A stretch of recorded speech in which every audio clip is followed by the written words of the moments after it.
Prenons le livre de Michée au chapitre 5. Quelqu'un peut faire la lecture. Verset 2.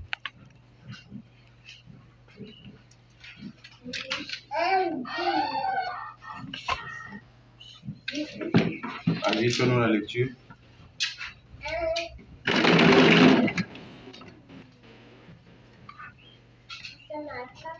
Michée chapitre 2, je vais faire la lecture.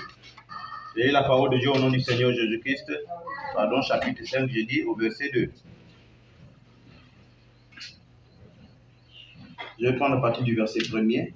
Et toi, Bethléem Ephrata, petite entre les milliers de Juda, de toi sortira pour moi celui qui dominera sur Israël et dont l'origine remonte aux temps anciens, au jour de l'éternité.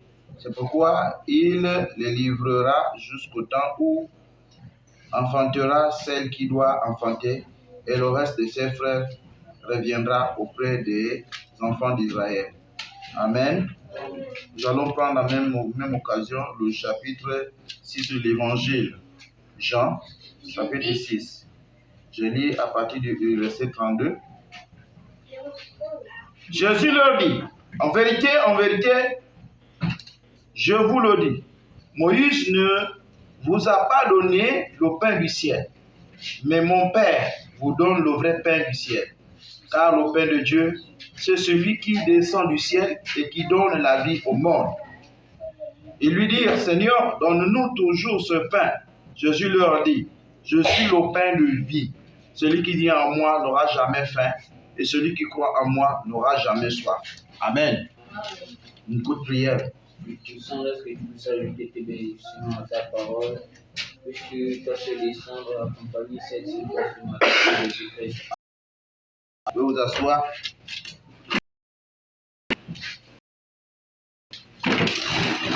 Nous sommes dans notre contexte de Noël. Texte de Noël. Oh my God.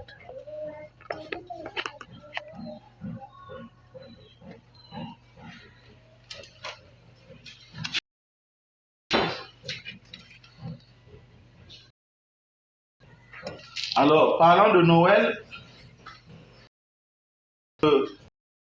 selon la nature de ce mot, le tyran du latin, il signifie, n'est-ce pas, jour ou pas de natalité. Et puisque le 25 décembre est une fête selon la religion, commémore, n'est-ce pas, la naissance de Dieu, derrière cela se trouvent des traditions païennes. Et là, dans notre passage de Michée, comme nous venons de lire ici, ce passage est profondément riche et inspirant et qui est souvent médité pendant, n'est-ce pas, la période de Noël. Et ce qu'il y a un aspect particulier sur lequel, n'est-ce pas, nous aimerons en savoir plus. Et cet aspect qui n'est autre que la naissance de notre Seigneur Jésus-Christ. Alors nous le voyons dans ce passage ici, n'est-ce pas, selon, excusez-moi, je suis là, selon les interprétations théologiques, on parle, n'est-ce pas, d'une prophétie messianique. Donc ce passage est souvent interprété comme une prophétie annonçant la venue du Messie, Jésus-Christ, ce qui est réel, ce qui est la vérité. Bethléem est mentionné comme le lieu de naissance du futur roi, ce qui est confirmé dans les évangiles de Matthieu chapitre 2, si nous pouvons le voir, chapitre 2, de versets 1 à 6. Je veux les personnes qui me font une bonne lecture. Nous posons et puis nous allons écouter l'exhortation, n'est-ce pas? Ce n'est pas la peine de lever la main si tu as la page. Matthieu 2, verset 1 à 6. Donc ce passage de Michée, chapitre 2, chapitre 5, verset 2, ici nous donne quoi? C'est un passage prophétique. Donc une prophétie, n'est-ce pas, qui concerne, n'est-ce pas, qui annonce, n'est-ce pas, la venue du Messie. Donc, comme cela est dit dans Matthieu, si nous pouvons faire la lecture. Jésus étant né à Bethléem en Judée. Jésus étant né à Bethléem, Au temps du roi Hérode. Au temps du roi Hérode. Voici des mages. Voici des mages arrivèrent à Jérusalem. Où est le roi des Juifs qui vient de naître? Où est le roi des Juifs qui vient de naître? Car nous avons vu son étoile en Orient, et nous sommes venus pour l'adorer. Le roi Hérode, ayant appris cela, fut troublé et tout Jérusalem avec lui. Il assembla tous les principaux sacrificateurs, les scribes du peuple, et il s'informa auprès d'eux où devait naître le Christ. Ils lui dirent, à Bethléem, à Bethléem. Car voici ce qui a été écrit par le prophète. Et toi, Bethléem, terre de Juda, tu n'es certes pas la moindre entre les principales villes de Juda, car de toi sortira un chef qui paraîtra Israël mon Dieu. Amen. Alors, Bethléem ici est décrite comme une petite ville insignifiante parmi les milliers de villes de Juda. Cela souligne l'idée que Dieu choisit souvent des moyens humbles et inattendus pour accomplir ses plans.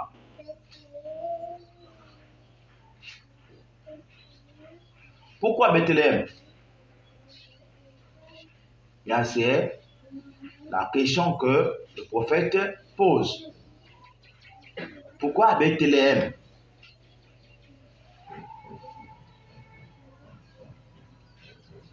Éternité du Messie. Le verset fait référence aussi à l'origine éternelle du Messie, indiquant sa divinité et son existence avant la création du monde, comme nous l'avons lu. L'origine remonte au temps de l'éternité, n'est-ce pas? Donc celui qui n'était pas naturel de ce monde, mais c'est quelqu'un, n'est-ce pas, dont les origines remontent depuis l'éternité. Donc c'est quelqu'un qui existe avant même la création du monde. Ok? C'est lui qui devait venir. Voilà, on nous montre là qui était la personne qui devait naître. Le Messie, ce n'était pas n'importe qui. C'est quelqu'un qui revenait de l'éternité, loin, qui existe bien avant la fondation du monde. Et comme lui-même, lorsqu'il est arrivé, il a dit de sa propre bouche, avec les Juifs parlant de Moïse, il a dit, non, parlant d'Abraham, il dit, avant qu'Abraham le fût, je suis. Vous voyez? Ceci montre encore, n'est-ce pas, l'origine de celui qui était le Seigneur Jésus-Christ. Et pour notre réflexion par rapport à cela, ce verset est une source d'espérance et d'encouragement qui nous rappelle que Dieu a un plan souverain et qu'il accomplit ses promesses de manière parfaite, même si cela prend du temps. Il a dit que c'était une prophétie, mais cela devait s'accomplir. Ce verset est cité dans le Nouveau Testament lorsque les mages d'Orient, comme nous venons de le lire, sont venus. Ils ont vu l'étoile. Ils ont su qu'il y avait quelque chose d'extraordinaire. Suivons l'étoile. Ils ont suivi l'étoile. Ils sont arrivés jusque là-bas. Ils sont allés vers le roi Hérode. Ils ont demandé, nous voulons connaître là où est né le roi. Parce que nous avons vu son état, nous l'avons suivi. Le roi est surpris. Il dit, c'est moi qui suis roi. Comment il y a un autre roi qui doit naître? Non, ce n'est pas clair. Eh bien, mes amis, allez-y. Lorsque vous allez retrouver, venez aussi me renseigner pour que moi aussi j'aille l'adorer. Or, il avait déjà son plan en lui. Derrière, il demande à ses serviteurs, dites-moi exactement de quoi il s'agit. Ils vont regarder dans le rouleau et dire, effectivement, il y a un événement qui avait été annoncé. Qu'un Messie devait naître, un homme devait naître. Et celui-ci devait naître où? Dites-moi l'endroit. Et à Bethléem. Mais la question que nous nous posons, Bethléem étant une petite ville insignifiante, pourquoi Dieu a choisi ce lieu pour que le Messie puisse naître là-bas? Ok? C'est ça que nous cherchons à comprendre. Et l'une des raisons que nous avons introduit l'évangile de Jean, Il dit sur Jésus leur dit, en vérité, je vous le dis, Moïse ne vous a pas donné le pain du ciel, mais mon Père vous donne le pain du ciel, car le pain de Dieu, c'est celui qui descend du ciel et qui donne la vie au monde. Vous comprenez? Il lui dit, Seigneur, donne-nous toujours ce pain. Jésus leur dit, je suis le pain de vie. Celui qui vient à moi n'aura jamais faim. Qui est Jésus par rapport à ce passage? Il est le pain de vie. Nous nous posons toujours la question, pourquoi Jésus, pain de vie, né à Bethléem? Alors, allons-y maintenant, écoutons le prophète. Dans la prédication, n'est-ce pas? Pourquoi la petite Bethléem? Paragraphe 29. Il nous dit ici de tous les endroits qu'il y en a en Palestine, alors qu'il y a tant de grandes villes autour des villes bien mieux connues, semble-t-il d'après l'histoire, mieux fortifiées et plus importantes, pourquoi Dieu choisirait-il la petite Bethléem pour y faire naître son fils? Beaucoup sont plus importantes, par exemple le lieu historique de Jérusalem. N'est-ce pas? La fière Jérusalem, la grande capitale, l'une des plus grandes villes de Palestine. Nous nous demandons alors pourquoi Dieu choisirait la toute petite ville de Bethléem comme lieu de naissance pour son fils. Mais, comme les Écritures l'ont déclaré, ce que Dieu a résolu s'accomplira. Vous comprenez? Et si Dieu n'avait pas déterminé d'avance qu'il en serait ainsi, jamais il n'aurait été ainsi. Et l'Écriture dit aussi au chapitre 15 des Actes des Apôtres, rien n'arrive par hasard. Dieu savait tout. Ce n'est pas simplement arrivé comme cela par hasard. Ce que Dieu l'a fait arriver ainsi. Donc, si Dieu est né, Jésus est né à Bethléem, ce n'est pas un fait de hasard. Dieu, dans sa préscience, avait établi les choses ainsi, avait vu les choses et avait arrêté son décret que cela devait être comme ça. Mais pourquoi? Pourquoi? Et puis, nous, avec notre petite intelligence limitée, nous nous mettons à réfléchir. Nous nous mettons à réfléchir. Nous nous mettons à réfléchir.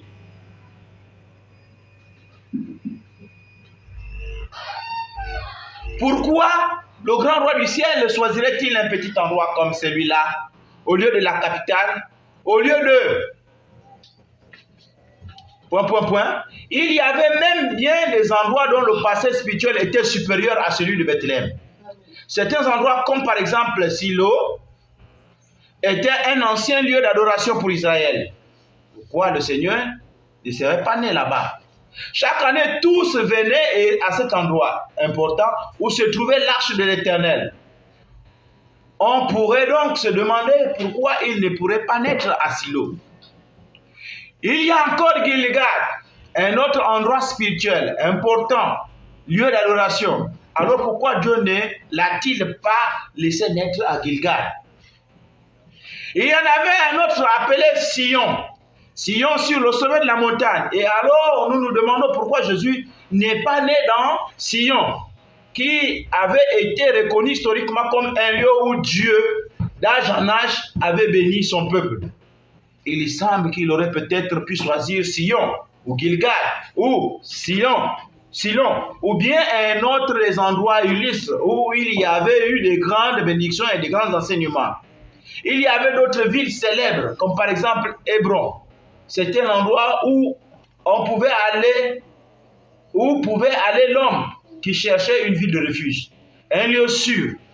Ramoth, en Galade, était un autre de ces endroits de refuge où les gens pouvaient venir, ce qui en faisait un endroit fort approprié comme lieu de naissance. Et peut-être que si moi, j'y avais réfléchi, je l'aurais emmené à Kades Barnea, car là se trouvait le siège du jugement. De même, un endroit de refuge, peut-être dans cette région-là, pour qu'elle lui serve de lieu. Ou peut-être aurions-nous choisi l'une ou l'autre de ces villes. Petite Bethléem. C'est là que Christ devait venir. Cela dans cette même petite ville, qu'est né un roi, qu'une mère, une vierge allait enfanter son fils premier-né. Dans sa petite forteresse fut abrité et logé le roi des rois et le seigneur des seigneurs. Non seulement Samuel est venu verser l'huile d'onction, mais Dieu l'a répandu sur lui et sur le monde. Christ le Seigneur. Les anges ont proclamé sa venue et ont chanté au berger qui, sur le flanc de la colline, avait suivi David le roi, bien des années auparavant. Voyez-vous le mystère de Dieu et combien il est grand. Au paragraphe 85, il est né dans cette importante région où l'on cultivait le blé. Or, le blé fait partie des éléments de base pour le maintien de la vie. Et il était le pain de vie, n'est-ce pas? Comme il l'a dit, je suis le pain de vie. Celui qui mange ma chair, boit mon sang, a la vie éternelle et ne mourra jamais, ni ne viendra en jugement, mais il est passé de la mort à la vie. Bethléem, le nom Beth, Beth en hébreu signifie maison. Et l'abréviation d'Elohim, Elohim veut dire Dieu. Beth, c'est la maison de Dieu. La maison. Dieu. Donc on va dire la maison de Dieu. Où est déposé le pain de vie. La maison de Dieu où est déposé le pain de vie. Donc, terminez ce mois et ramenez votre L avec votre E. Cela signifie une miche de pain. En hébreu, L, c'est Dieu. Elohim, Beth, c'est maison. Et L, c'est Elohim, abrégé. Et alors, M, c'est pain. Qu'est-il? La maison du pain de Dieu. La maison du pain de Dieu. Maison, Beth, Elohim, Dieu, L, pain, maison du pain de Dieu. Voilà la signification de Bethléem. Où aurait-il pu naître ailleurs que là? Pourtant, c'était caché à tous, excepté ce prophète. Il a dit, c'est de Bethléem qu'il sortira. Il regardait à Jérusalem, il cherchait dans tous ces grands silos, il regardait partout, mais il est venu de Bethléem parce que c'était la maison du pain de vie. Il est le grenier de Dieu pour le monde. Et c'est là qu'il est né à Bethléem. Il ne pouvait naître nulle part ailleurs. Pourquoi la petite Bethléem? Parce que c'est la maison du pain de Dieu. Parce que c'est là où se trouve le pain de vie. Donc le Jésus-Christ ne pouvait, en tant que pain de vie, ne pouvait naître nulle part ailleurs qu'à Bethléem, qui est, n'est-ce pas, la maison du pain de Dieu. Voilà notre raison. On pourrait relever bien des choses importantes que j'ai notées cette semaine en étudiant les différents aspects spirituels liés au fait qu'il devait naître à Bethléem. Lorsque j'ai touché ces quelques points, le Saint-Esprit m'a saisi et j'ai dit, oh Dieu, cela suffit. Je le vois à présent. Il ne pouvait naître nulle part ailleurs qu'à Bethléem. C'est le lieu de provenance du pain pour la nation. Le pain de toute la maison d'Israël provenait de là. Et lui, il est le pain de vie qui est descendu du ciel. La manne spirituelle. Il devait donc venir de Bethléem, l'endroit où on allait faire la queue pour avoir du pain. L'endroit où se trouvait le pain. Bethléem. L'endroit où on faisait le pain. Or, Jésus, qui était le pain de vie, a dit, l'homme ne peut manger et l'homme peut en manger et ne jamais mourir. Donc, voilà, pour revenir en bref sur la raison pour laquelle, n'est-ce pas, Jésus-Christ, notre Seigneur, est né à Bethléem. La raison pour laquelle Dieu a choisi la petite Bethléem. Pourquoi? Non seulement de par son sens, de par sa signification, n'est-ce pas?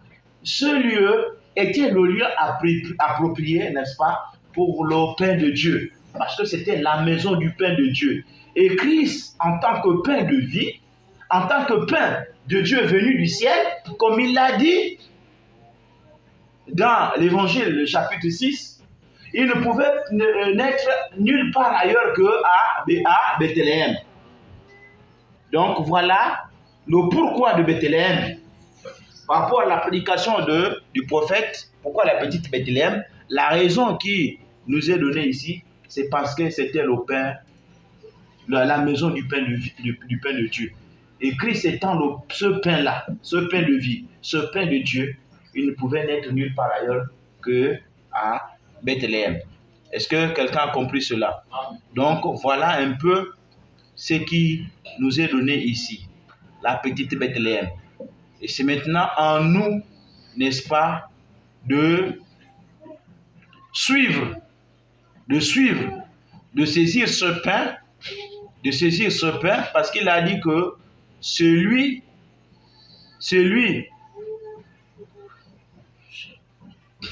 qui vient en moi n'aura jamais faim ou soif, ou encore,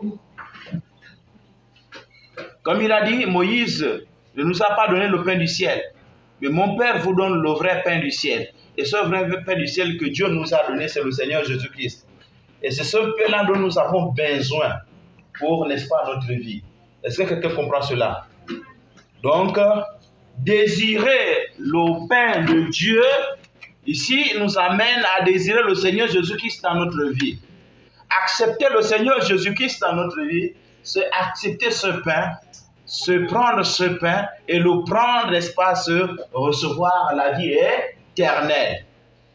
Et ce pain n'est nulle part ailleurs que dans la maison de Dieu.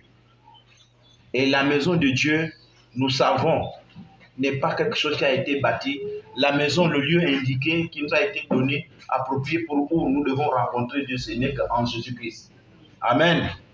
Donc voilà, je vais pas tirer en longueur. Si nous voulons gagner cette image et faire en profiter aussi, n'est-ce pas, à d'autres, et pourront, n'est-ce pas, saisir cela. Le mystère de pourquoi la petite Bethléem, c'est celui qui nous a été révélé. Et c'est parce que Bethléem, c'est la maison du pain de Dieu. Et Christ, en tant que pain de vie, ne pouvait naître nulle part ailleurs qu'à Bethléem. Que Dieu vous bénisse. Un cantique pour nous amener dans l'adoration. Descendre, notre joie, infiniment le Seigneur. Joyeux le chant et doux accord, joyeux le chant et doux accord, il envie honore le tolérant, il honore le trône, nous marchons, merci, merveilleuse, merveilleuse, et en nous dont tout doit verser, en merveilleuse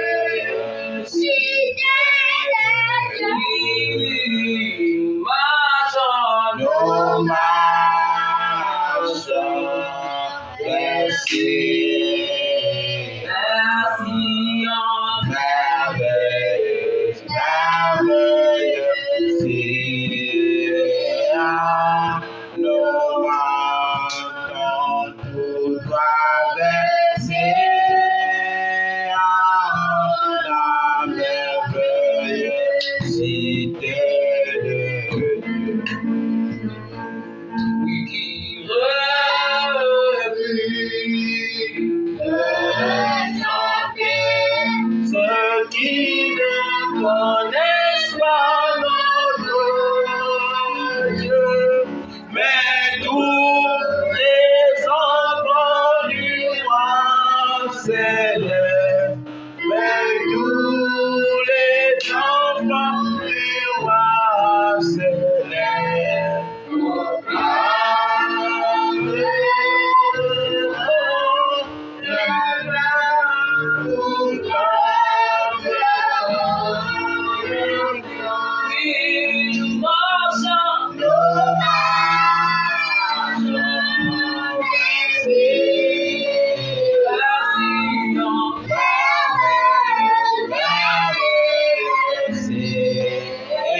Seigneur.